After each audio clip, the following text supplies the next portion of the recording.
Space में कोई आपकी चीख नहीं सुन पाएगा क्योंकि वहां बहुत ज्यादा वायलेंस है और वो इतना स्कैरी है कि आप सोच भी नहीं सकते। सुपर डेंस न्यूट्रॉन स्टार्स आपस में टकराते हैं। न्यू बॉर्न प्लैनेट्स एक दूसरे को कुचलने की कोशिश करते हैं और सुपर मैसिव ब्लैक होल से निकलती है डेडली कॉस्मिक रेज। यहाँ स्टार्स एक्सप्लोड करते हैं, गैलेक्सीज कोलाइड करती हैं। यहाँ नेबुले हैं, रेडिएशन है, शॉक वेव्स हैं। आज आप देखेंगे यूनिवर्स की कुछ सबसे डरावनी जगहें।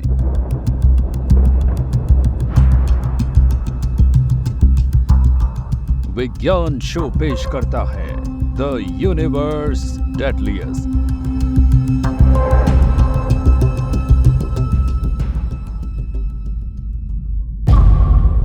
मान लीजिए आपको एडवेंचर पसंद है, आप रिस्क लेते रहते हैं। डेंजर और डेथ आपको डरा नहीं पाती और यूनिवर्स की सबसे बड़ी चैलेंजेस से आप टक्कर लेना चाहते हैं तो जरा दोबारा सोचिए, क्योंकि कॉस्मोस में ऐसा सब कुछ है। लाइफ के लिए हेवंस भी और जानलेवा हॉर्स भी।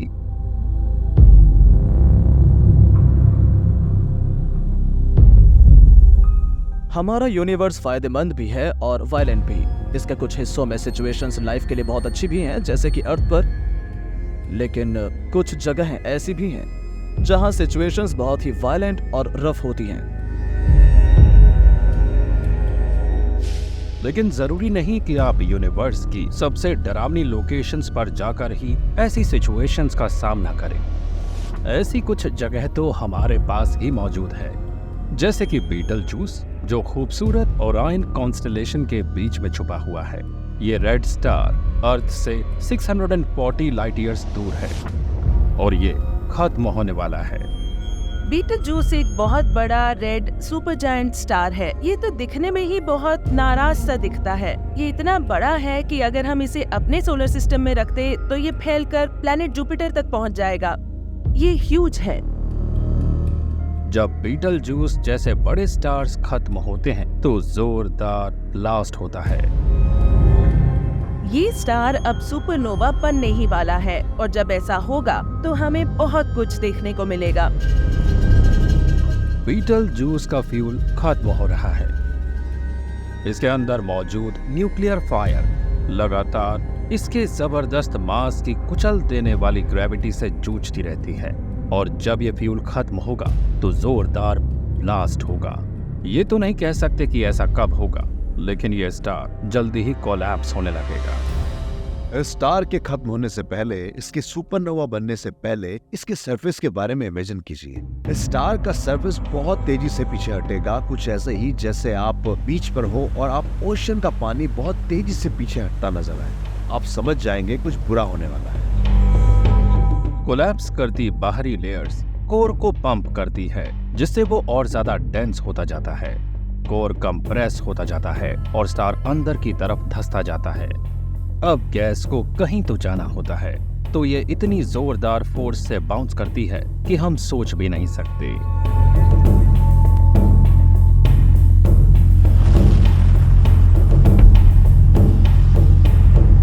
जब बीटलजूस सुपरनोवा बनेगा तो बहुत बड़ा डिजास्टर होगा। तब एक स्टार एक्सप्लोड हो रहा होगा। ये बताना मुश्किल है कि इसकी एनर्जी कितनी होगी। जरा सोचिए, सन में हर सेकंड कितनी एनर्जी निकलती है। इसे एक साल में 31 मिलियन सेकंड से मल्टीप्लाई कर दीजिए। अब इसे सन के लाइफ टाइम में 10 बिलियन ईयर से मल्टीप्लाई करें। किसी सुपरनोवा से इतनी ही एनर्जी निकलती है। इस तरह निकलने वाली एनर्जी लाइट, हीट और सुपर हीटेड गैस की एक शॉक वेव होती है। ये एक सेकंड में थाउजेंड्स ऑफ माइल्स की स्पीड से आगे बढ़ते हुए अपने आसपास की हर चीज को डिस्ट्रॉय कर देती है। ऐसे किसी फटते स्टार का चक्कर लगा रहे किसी प्लेनेट पर लाइफ पूरी तरह खत्म हो जाएगी। हमारा सन इतना बड़ा नहीं है कि सुपरनोवा बन जाए, वरना हम मारे जाते। अगर कोई सुपरनोवा हमसे 30 लाइट ईयर्स दूर भी फटता है तो भी हम मुश्किल में होंगे। ये दूरी 100 ट्रिलियन माइल्स से भी ज्यादा है। अर्थ की तरफ बढ़ती शॉक वेव से शायद एटमॉस्फेयर डिस्ट्रॉय हो जाएगा और मास एक्सटिंक्शंस भी होंगे।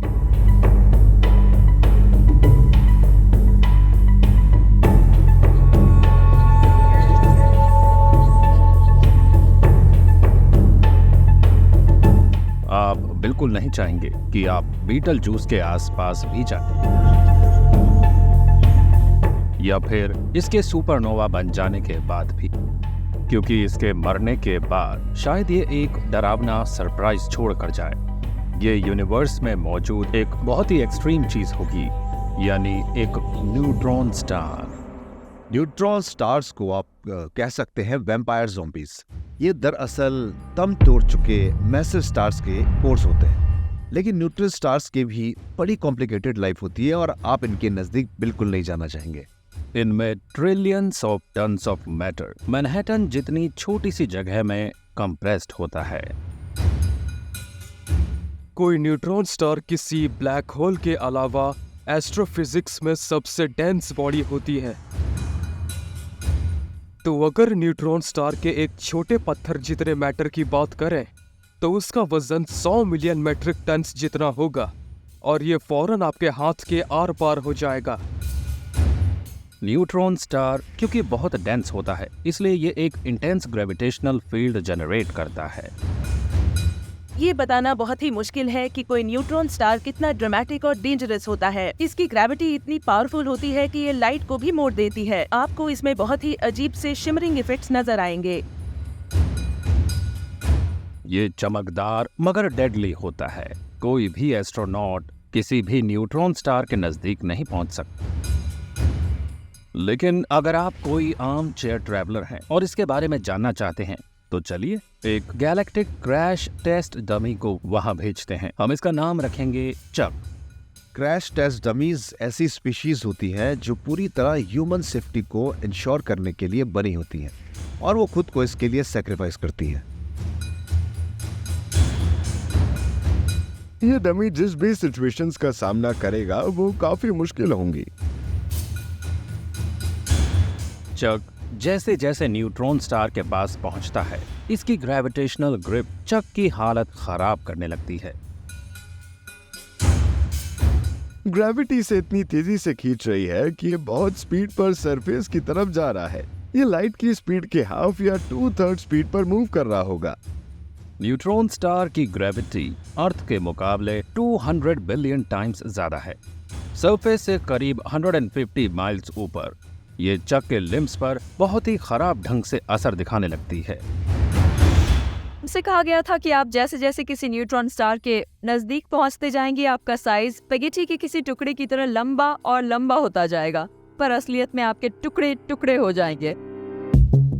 जरा सोचिए कि आपको क्या एक्सपीरियंस होगा। सबसे पहले तो आपकी बॉडी के जॉइंट्स डिस्लोकेट हो जाएंगे। आपकी स्किन आपकी बॉडी पर से उतरने लगेगी, आपकी बोन्स अलग हो जाएंगी, आपके ऑर्गन्स खिंचकर टूट जाएंगे। पलक झपकते ही चक एटम्स की एक पतली सी स्ट्रीम की तरह स्टार की तरफ खींचने लगेगा। ये एटम्स आखिरकार न्यूट्रॉन स्टार पर बरस जाएंगे और अनफॉर्चुनेटली ये वायलेंस यहीं पर रुकेगा नहीं। चक चक के टुकड़े सरफेस से टकराएंगे जिससे जबरदस्त एनर्जी निकलेगी। चक के टुकड़े 1 लाख माइल्स पर सेकंड की स्पीड से सरफेस से टकराएंगे। ये इम्पैक्ट इतना जबरदस्त होगा कि इससे निकलने वाली एनर्जी बहुत ह्यूज होगी। ये एनर्जी अर्थ पर मौजूद सारे न्यूक्लियर वेपन से कहीं ज्यादा होगी। किसी न्यूट्रॉन स्टार की वजह से मरना बहुत ही ब्रूटल होगा। मैं तो किसी न्यूट्रॉन स्टार के आसपास भी नहीं जाना चाहूंगी। अच्छी खबर यह है कि गैलेक्सी में न्यूट्रॉन स्टार ज्यादा नहीं है। बेशक ये मिलियंस में है, लेकिन ये एक बहुत बड़े स्पेस में फैले हुए हैं। कुछ लोग काफी बेवकूफ होते हैं, तो हो सकता है कि फ्यूचर में कोई स्पेस ट्रैवलर किसी न्यूट्रॉन स्टार के बहुत करीब आ जाए, फौरन रेडिएशन का शिकार बने और टुकड़े टुकड़े होकर सरफेस से टकराए और फिर न्यूट्रॉन स्टार का ही हिस्सा बन जाए। कोई भी चीज और कोई भी इंसान अगर किसी न्यूट्रॉन स्टार के ज्यादा पास आएगा तो उसका अंत ऐसा ही बुरा होगा। कोई न्यूट्रॉन स्टार अपनी लाइफ के किसी भी फेज में बहुत खतरनाक होता है। अगर आपका सामना किसी पैदा होते न्यूट्रॉन स्टार से हो जाए तो समझिए कि आप किसी सुपरनोवा के बहुत करीब हैं और आप मारे जाएंगे। अगर आपकी किसी न्यूट्रॉन स्टार से मुलाकात सुपरनोवा के फटने के बाद होती है तो भी मौत तय समझिए, और अगर आप फिर भी बचकर किसी न्यूट्रॉन स्टार पर गिरते हैं तो भी बहुत जल्द ही आपका खात्मा हो जाएगा। अगर फ्यूचर स्पेस ट्रैवलर मुझसे सलाह मांगे तो मैं कहूंगा कि न्यूट्रॉन स्टार से बस दूर ही रहें, वही बेहतर रहेगा। यानी आपको किसी न्यूट्रॉन स्टार के आसपास बिल्कुल नहीं रहना चाहिए। लेकिन 2 न्यूट्रॉन स्टार्स तो और भी जानलेवा हो सकते हैं। ये इतनी अजीब और डेडली सिचुएशन क्रिएट करेंगे कि इससे पूरा यूनिवर्स ही ट्रांसफॉर्म हो सकता है। वो बन सकता है एक ज़ॉम्बी।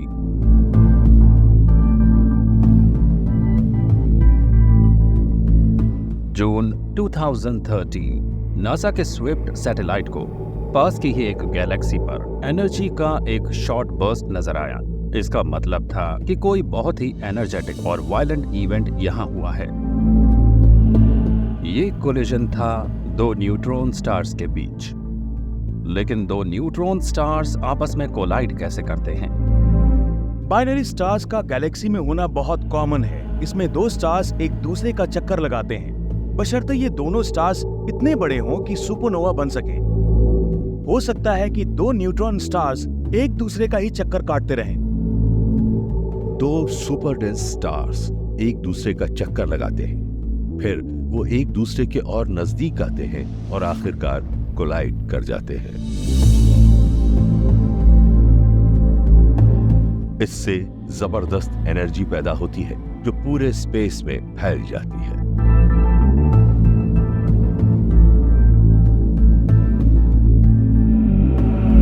जब 2 न्यूट्रॉन स्टार्स आपस में मर्ज करते हैं तो इस एक्सप्लोजन की एनर्जी जबरदस्त होती है। इसे वर्ड्स में डिस्क्राइब करना बहुत मुश्किल है।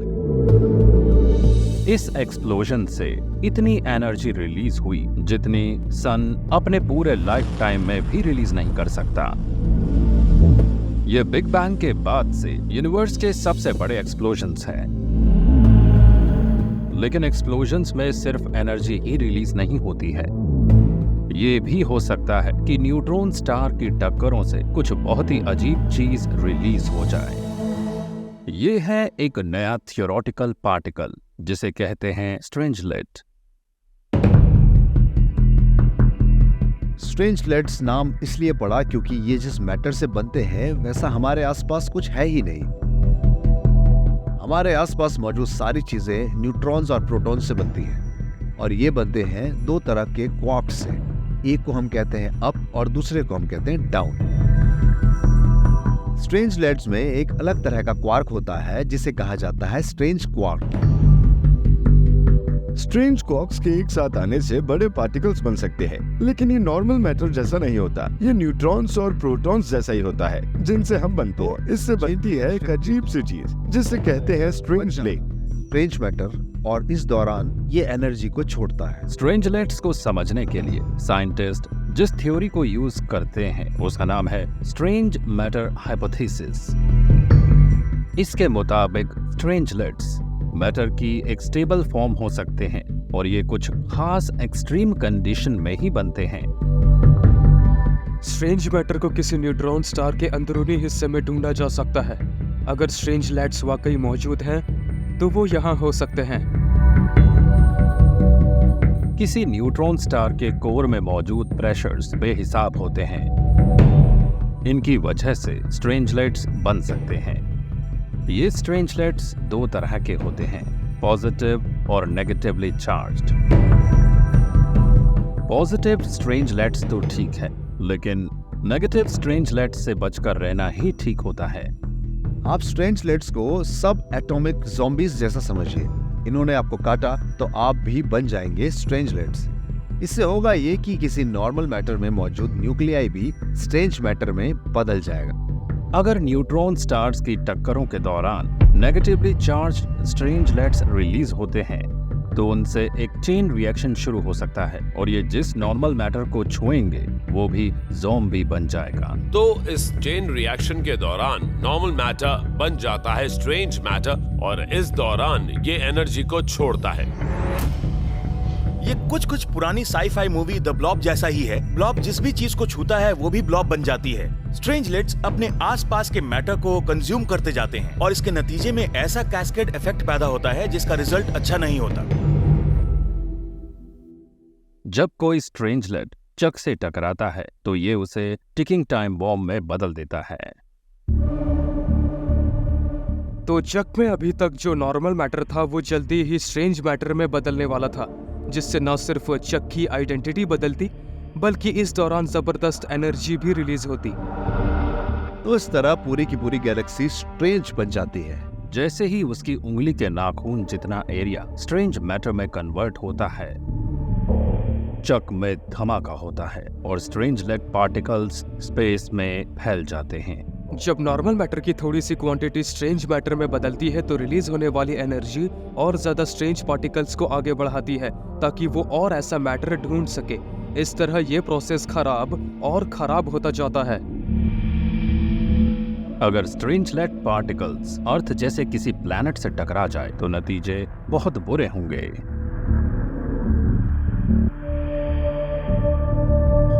मान लीजिए कि स्ट्रेंजलेट हमारे एटमॉस्फेयर से टकराता है, तो जब ये उन एटम से टकराएगा तो वो स्ट्रेंज मैटर में कन्वर्ट हो जाएंगे। फिर उस स्ट्रेंज मैटर से और स्ट्रेंज मैटर बनेगा और इस लोकेशन से एक अजीब सा बबल पैदा होगा और साथ ही और ज्यादा एनर्जी बनेगी जिससे और स्ट्रेंजलेट्स क्रिएट होंगे। ऐसा तब तक होगा जब तक स्ट्रेंजलेट एक्सप्लोजन पूरे प्लेनेट को खत्म नहीं कर देता। बची हुई डिब्री स्पेस में फैल जाती है। इससे और कई नई स्ट्रेंजलेट ज़ॉम्बीज बन जाते हैं जो किसी भी चीज को छूने पर उसे डिस्ट्रॉय करने को तैयार है। एक प्लेनेट स्ट्रेंज मैटर में बदलता है, उसके बाद अगला प्लेनेट, फिर एक स्टार, फिर अगला स्टार।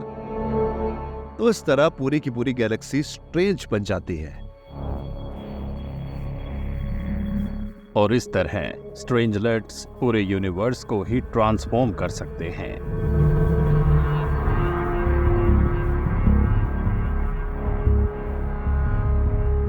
तो हम अभी तक कैसे बचे हुए हैं? हम न्यूट्रॉन स्टार्स कोलिजन को देख चुके हैं, तो आखिरकार स्ट्रेंजलेट्स हैं कहाँ? एक तरफ तो हम स्ट्रेंज स्टफ से नहीं बने हैं, हो सकता है कि ऐसी कोई चीज मौजूद ही ना हो, लेकिन दूसरी तरफ स्पेस वाकई बहुत बड़ा है। किसी पास ही मौजूद सबसे बड़ी गैलेक्सी से किसी स्ट्रेंज मैटर पार्टिकल को हम तक पहुंचने में लाखों साल लग सकते हैं। अगर ये लाइट की स्पीड से मूव कर रही हो सकता है ये हो, पर अभी तक हम तक पहुंची ना हो सकता है पूरे कॉस्मोस में आपस में टकराने वाले न्यूट्रॉन स्टार्स मौजूद हो और स्ट्रेंजलेट्स को रिलीज कर रहे हो, पर ये तो फ्यूचर ही बताएगा। लेकिन न्यूट्रॉन स्टार्स ही यूनिवर्स में जानलेवा पार्टिकल्स का इकलौता सोर्स नहीं है। ऐसे तो बिलियन स्टार्स वहां हैं और ऐसा एक तो हमारी गैलेक्सी में ही है।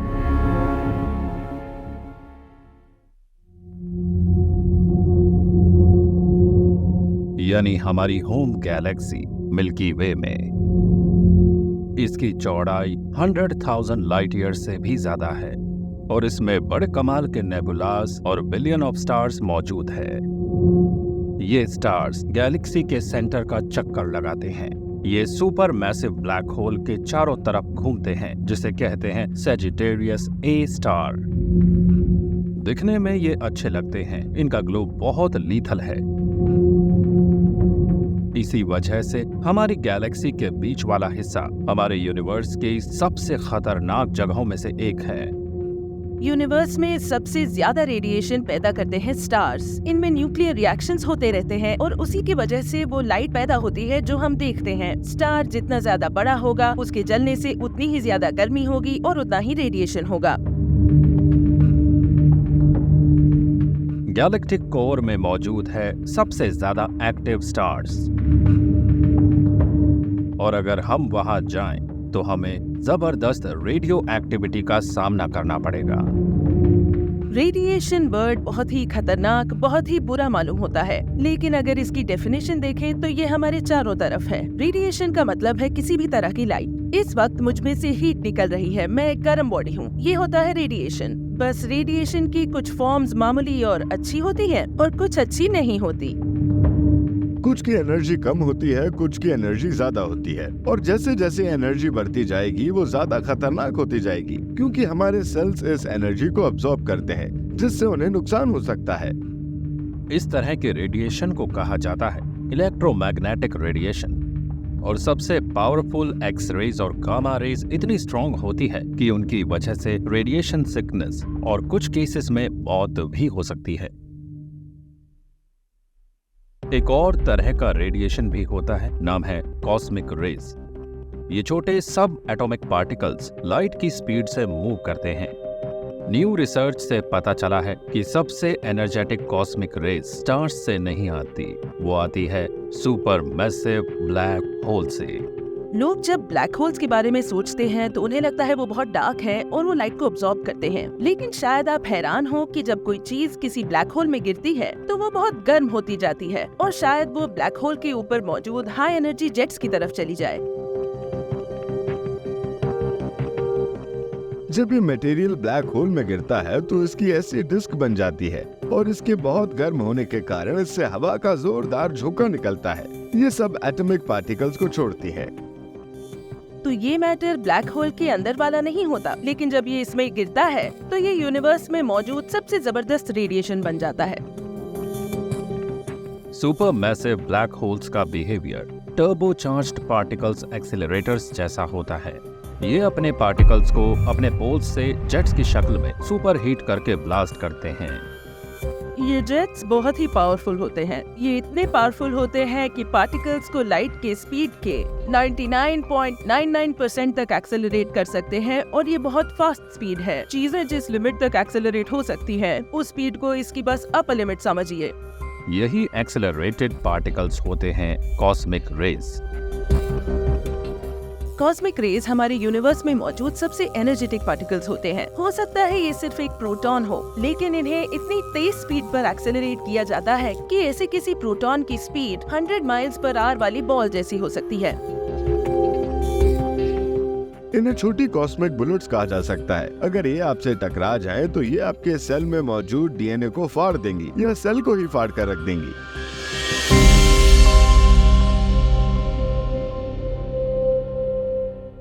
हमारे सन का हेलियोस्फीयर हमारी तरफ आने वाली ज्यादातर कॉस्मिक रेज को डिफ्लेक्ट कर देता है, लेकिन इस मैग्नेटिक प्रोटेक्टिव बबल के बाहर हमारे लिए खतरा होगा। तब शायद कोई स्पेसशिप भी हमारी जान ना बचा पाए। खुद को पार्टिकल रेडिएशन से बचाने के लिए केयरफुल रहना पड़ता है। आप सोचेंगे कि लेड की कोई बड़ी सी शीट यूज करके मैं बच जाऊंगा, लेकिन शायद उससे हालात और भी खराब हो सकते हैं। प्लैनेटरी साइंटिस्ट डैन डर्डा एक्सप्लेन करते हैं, ये सेल्स को रिप्रेजेंट करने वाले बलून्स को इस बोर्ड पर लगा रहे हैं। लग रहा है जैसे मैं फ्रैंकेनस्टाइन हूं, मैं एक एक सेल छोड़कर एक बॉडी असेंबल कर रहा हूं।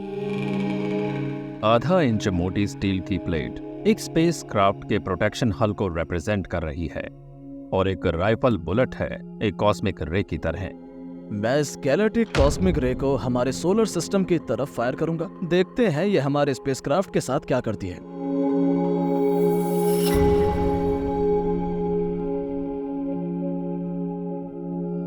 बुलेट जब मेटल से टकराती है तो इसमें से बहुत से शार्प नेल निकलकर बलून्स को लग जाते हैं। कॉस्मिक रेस के साथ भी ऐसा ही होता है। ये छोटे पार्टिकल्स मेटल से टकराने पर उसमें मौजूद एटम से इलेक्ट्रॉन को आजाद कर देते हैं और फिर ये इलेक्ट्रॉन आप पर हमला कर देते हैं। तो ऐसे में आप एक पार्टिकल का शिकार बनने की बजाय बहुत सारे पार्टिकल्स का शिकार बनते हैं। अगर ये बलून्स आपकी बॉडी के सेल्स होते तो आप भारी मुश्किल में पड़ जाते, क्योंकि जब ये गैलेक्टिक कॉस्मिक रे स्पेसक्राफ्ट को चीरते हुए निकली तो ये यहाँ से एक एटॉमिक लेवल पर बाहर निकली होगी। तो इस एक कॉस्मिक रे से सिर्फ एक सेल ही नहीं फटेगा, ये एटॉमिक शार्पनर आपके कई सेल्स को फाड़ देगा। तो हमने ह्यूमन सेल्स के तौर पर ये जो बलून्स लगाए थे, ये उस सीवियर चैलेंज को दर्शाते हैं जो फ्यूचर स्पेस ट्रैवलर्स को स्पेस में झेलने पड़ेंगे। ऐसे में आप खुद को इन हाई एनर्जी गैलेक्टिक कॉस्मिक रे से कैसे बचाएंगे? आप नहीं चाहेंगे कि आपकी बॉडी के सेल्स के साथ ऐसा हो।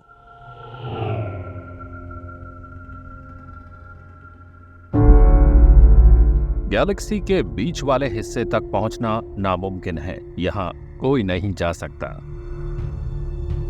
हम लकी है कि इसके बीच वाले हिस्से से बहुत दूर रहते हैं और हमें प्रोटेक्ट करता है हमारा सन। शायद आपको ये बात बहुत अनफॉर्चुनेट लगे कि हम गैलेक्सी से काफी ज्यादा दूरी पर बसे हुए हैं। हम उसके सेंटर से करीब 30,000 लाइट ईयर्स दूर हैं, लेकिन लाइफ के लिए शायद यही सबसे अच्छी जगह होगी। यूनिवर्स के हमारे सफर में अब देखते हैं सबसे खराब जगहों को। ये है एक कॉस्मिक नर्सरी जहां स्टार्स और प्लैनेट्स पैदा होते हैं। लेकिन ये ऐसी जगह नहीं है जहां आपको लोरियां सुनाई दे। ये ऐसी जगह है जहां मौत हर वक्त मंडराती रहती है।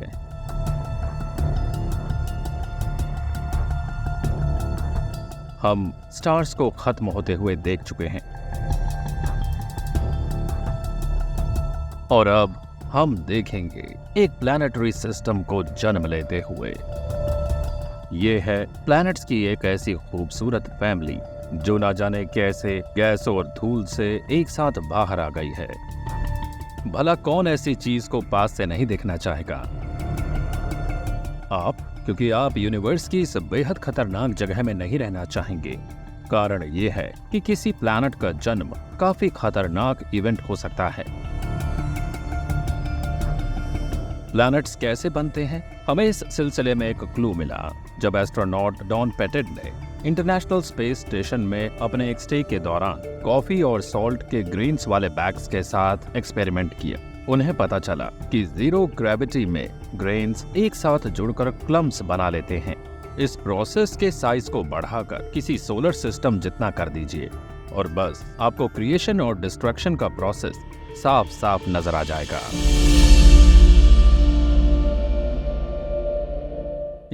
जब प्लैनेट्स बनने की शुरुआत होती है तो इस यंग स्टार के आसपास काफी मटेरियल होता है और प्लैनेट इसी मलबे से बनते हैं। ये मलबा आपस में टकराकर जुड़ता जाता है और इससे साइज बड़ा होता जाता है और फिर इसकी ग्रेविटी मटेरियल को अपनी तरफ खींचती है। प्लैनेट का बनना कुछ कुछ किसी डिमोलिशन डर्बी जैसा है। इन दोनों में काफी बातें एक जैसी हैं। जैसे डर्बी में कार्स एक ट्रैक पर अलग अलग स्पीड पर चलती हैं, प्लैनेट के साथ भी ऐसा ही होता है। मटेरियल सन का चक्कर लगाता है, ये घूमता रहता है। प्लैनेट की स्पीड अलग अलग होती है, एंगल्स अलग अलग होते हैं, ट्रेजेक्टरीज अलग होती है। उससे एक मटेरियल टकराता है और उससे एक ज्यादा बड़ा ऑब्जेक्ट बन जाता है। इसी तरह प्लैनेट्स का साइज बढ़ता है। दूरी से ये सब खूबसूरत लगता है, लेकिन अगर इसके ज्यादा करीब जाएं तो तेज रफ्तार वाला मटेरियल आपको घेर लेगा। डस्ट, सैंड के ग्रेन्स, यहाँ तक कि बड़ी बड़ी चट्टानें भी इस प्रोटोस्टार के चारों तरफ बड़ी तेजी से घूम रही होती हैं और इनकी रफ्तार होती है 10, 15 या 20 माइल्स पर सेकंड। आपको लगेगा कि सबसे बड़ी चट्टानें सबसे खतरनाक होती है, लेकिन स्पेस में ऐसा होना जरूरी नहीं। बड़े रॉक्स को देखा जा सकता है, ट्रैक किया जा सकता है। इतने बड़े रॉक्स को स्पेस में ट्रैक कर सकते हैं, लेकिन इतनी बड़ी किसी चीज को स्पेस में ढूंढना मुश्किल होता है। इसके आने का पता नहीं चलता। बेशक स्पेस में होने पर हमें बड़ी चट्टानों से डर लगता है, लेकिन हमें तेज रफ्तार पर चलने वाली छोटी चट्टान से होशियार रहना चाहिए। इस बारे में स्पेस स्टेशन के एस्ट्रोनॉट से पूछिए। जून 2007 में उन्हें स्टेशन के प्रोटेक्टिव हल में करीब 2.5 इंच का एक सुराख मिला। नासा इंजीनियर्स ने बताया कि जिस चीज की वजह से यह सुराख हुआ है, उस स्पेस रॉक का साइज चावल के किसी दाने से ज्यादा बड़ा नहीं था। हजारों टन स्पेस डिब्रीज हर साल अर्थ के एटमॉस्फेयर से टकराती रहती है और इसमें से ज्यादातर जल जाती है। अगर आप अर्थ की प्रोटेक्टिव लेयर से बाहर निकलेंगे तो माइक्रो मेटेरॉइड्स का खतरा वाकई बढ़ जाता है। माइक्रो मीटियोरॉइड्स के इम्पैक्ट्स फ्यूचर स्पेस ट्रैवलर्स के लिए एक बड़ा खतरा है। स्पेस सूट्स को डिजाइन करने और स्पेस में जिंदा रहने के तरीके ढूंढने के सिलसिले में ये हमारी एक बड़ी चिंता है। सैंड के ग्रेन जितनी कोई छोटी सी चीज भी किसी बुलेट की तरह टकराती है। तो स्पेस डेब्रीज के छोटे छोटे टुकड़े भी कैसे डेडली प्रोजेक्टाइल्स बन जाते हैं। प्लानिटरी साइंटिस्ट डैन डर्डा बताते हैं कि आखिर किसी छोटी सी स्पेस रॉक में भी इतनी पावर कहां से आ जाती है। ये आती है स्पीड से। ये दिखाने के लिए कि स्पीड इतनी इम्पोर्टेंट क्यों है, मैं 5.56 मिलीमीटर की ये बुलेट यूज कर रहा हूँ। मैं इसे शायद 20 फीट पर सेकेंड यानी 20 माइल्स पर आवर की स्पीड से फेंक पाऊँ। तो देखते हैं कि इससे क्या होता है। हाँ, ओके, मुझे यहाँ एक छोटा सा स्पॉट नजर आ रहा है जहाँ बुलेट ने हिट किया। ये इस सरफेस पर सिर्फ एक छोटा सा स्क्रैच बना पाई। तो चलिए अब बैकअप रेंज में चलते हैं, देखते हैं इस बुलेट को ज्यादा स्पीड पर थ्रो करने से क्या होता है। ओके, तो इस बुलेट को 20 माइल्स पर आवर की स्पीड पर थ्रो करने के बजाय हम इस कार्ट्रिज के केमिकल रिएक्शन की पावर को यूज करके इसकी स्पीड को और बढ़ाएंगे।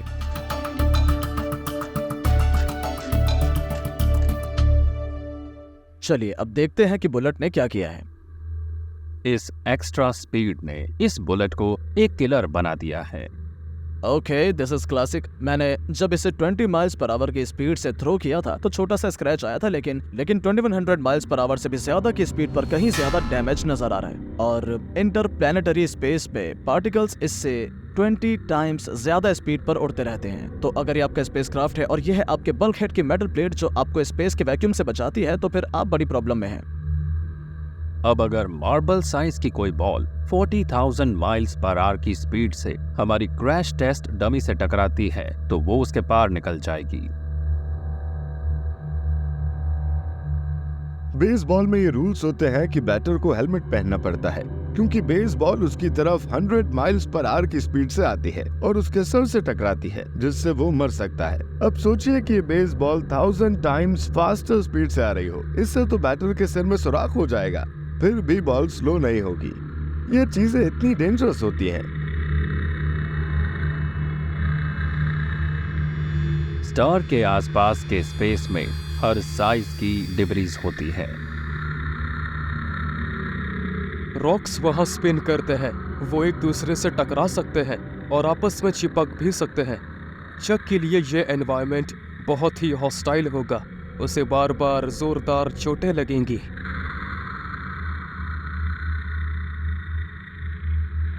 वो तो टुकड़े टुकड़े होकर बिखर जाएगा। चक को ऐसी किसी प्रोटोप्लैनेटरी डिस्क में रखना ऐसा ही है जैसे उसे सामने से शॉटगन से गोली मार दी जाए। स्पेस में बहुत सारा मटेरियल बहुत तेज स्पीड पर मूव करता है जो उसे टकरा कर टुकड़े टुकड़े कर देगा।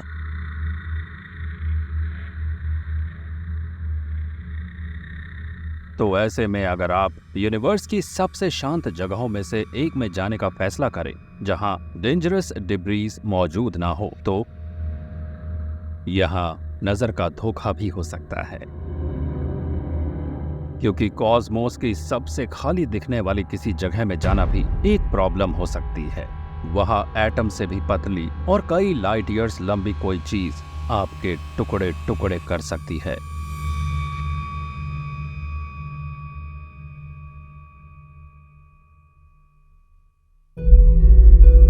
अगर हम आसमान पर नजर डालें तो वहां हमें बिलियंस गैलेक्सीज और ट्रिलियंस स्टार्स नजर आएंगे।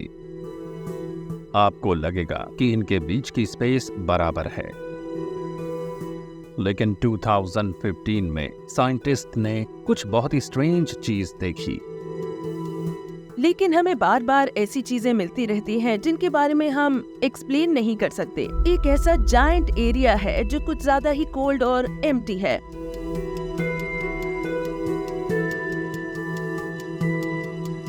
वहाँ ज्यादा मैटर नहीं है, ज्यादा गैलेक्सीज भी नहीं है और ना ही वहाँ ज्यादा एनर्जी है।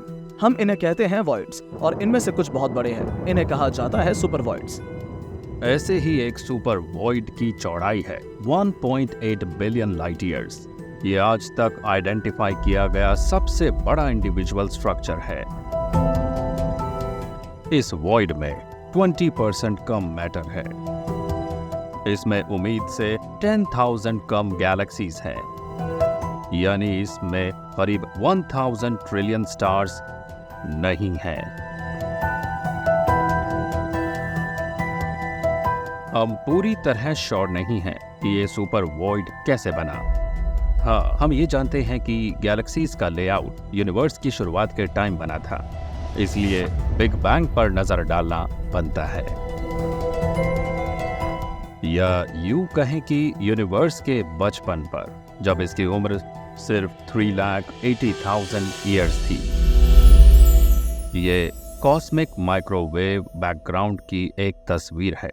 ये है बिग बैंग के बाद बची हीट का पैटर्न। जब हम माइक्रोवेव बैकग्राउंड के मैप्स देखते हैं तो हमें अलग अलग कलर्स नजर आते हैं, रेड और ब्लू। ये रियल कलर्स नहीं है, ये आर्टिफिशियल कलर्स हैं, जिन्हें हमने ये बताने के लिए यूज किया है कि कहाँ टेम्परेचर एवरेज से ज्यादा गर्म और उससे थोड़ा ठंडा है। ज्यादा नहीं, बस 10,000 का एक पार्ट। जो हिस्से थोड़े ज्यादा वार्म लगते हैं, उनमें थोड़ा ज्यादा मटेरियल था। इनसे गैलेक्सीज के अलावा आज हमें यूनिवर्स में दिखने वाले सारे स्ट्रक्चर्स बनने वाले थे। कोल्डर रीजन्स में मैटर कम था, तो वो ज्यादा कॉम्प्लेक्स स्ट्रक्चर्स नहीं बने। ऐसा माना जाता है कि ऐसे कुछ कम डेंस एरियाज से सुपर वॉइड्स बन गए। बेशक ये वॉइड्स क्वाइट है, लेकिन इनमें से कुछ बहुत ही अजीब फिनोमेना हो सकते हैं, किसी कॉस्मिक स्ट्रिंग जैसे।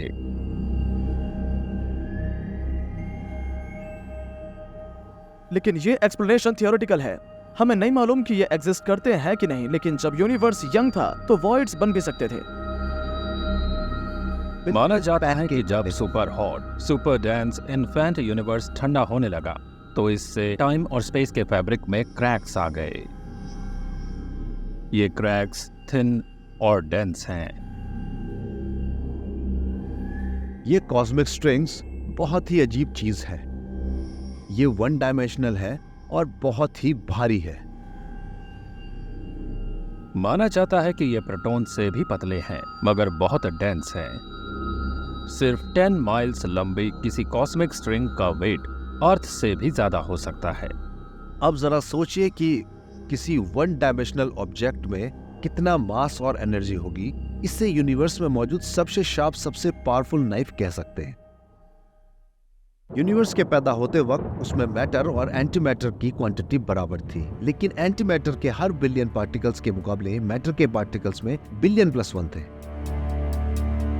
पूरे कॉस्मोस को बनाने के लिए बस इतना छोटा सा डिफरेंस ही काफी था।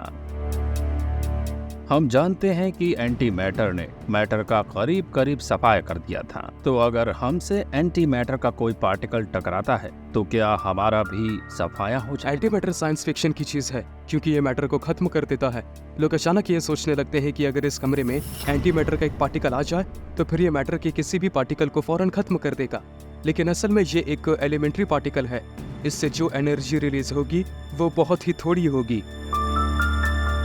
तो हम सेफ हैं अगर एंटी मैटर थोड़ा सा हो। लेकिन अर्ली यूनिवर्स में सिचुएशन एकदम अलग थी। तब ये मैटर बहुत सारा था, और अगर चक एंटी मैटर के किसी क्लाउड में चला जाता तो उसका खेल खत्म था। अगर चक को इतने ज्यादा एंटी मैटर वाले एनवायरनमेंट में डाल दिया जाता तो उस वक्त क्या होता? ऐसे में उसकी बॉडी का हर पार्टिकल किसी एंटी पार्टिकल के साथ इंटरैक्ट करके प्योर रेडिएशन में बदल जाता और चक एक मैसिव लाइट के साथ खत्म हो जाता।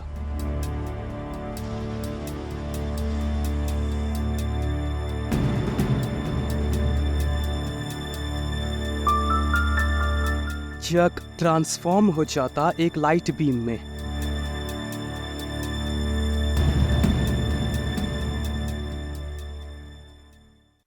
आज हमने सफर किया सबसे खराब जगहों का।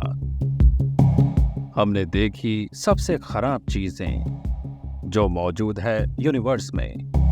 हमारे यूनिवर्स में ऐसी बहुत सी चीजें हैं जो लगती तो है साइंस फिक्शन, लेकिन ये बेस्ड है रियल साइंस पर। वहाँ मौजूद हर चीज आपकी जान ले सकती है। डस्ट आपको मार सकती है, स्टार्स एक्सप्लोड हो सकते हैं, स्टार्स की गर्मी आपकी जान ले सकती है, ब्लैक होल्स की ग्रेविटी, रेडिएशन, ये सब चीजें बहुत डेंजरस है। आप क्वेश्चन पूछ सकते हैं, क्या अर्थ पर रहना ज्यादा सेफ नहीं है? देखिए, शिप्स हार्बर में ज्यादा सेफ रहते हैं, लेकिन वो वहाँ खड़े रहने के लिए नहीं बने। स्पेस में बहुत ज्यादा खतरे हैं, तो मैं यहाँ अर्थ पर ही रहकर खुश हूँ।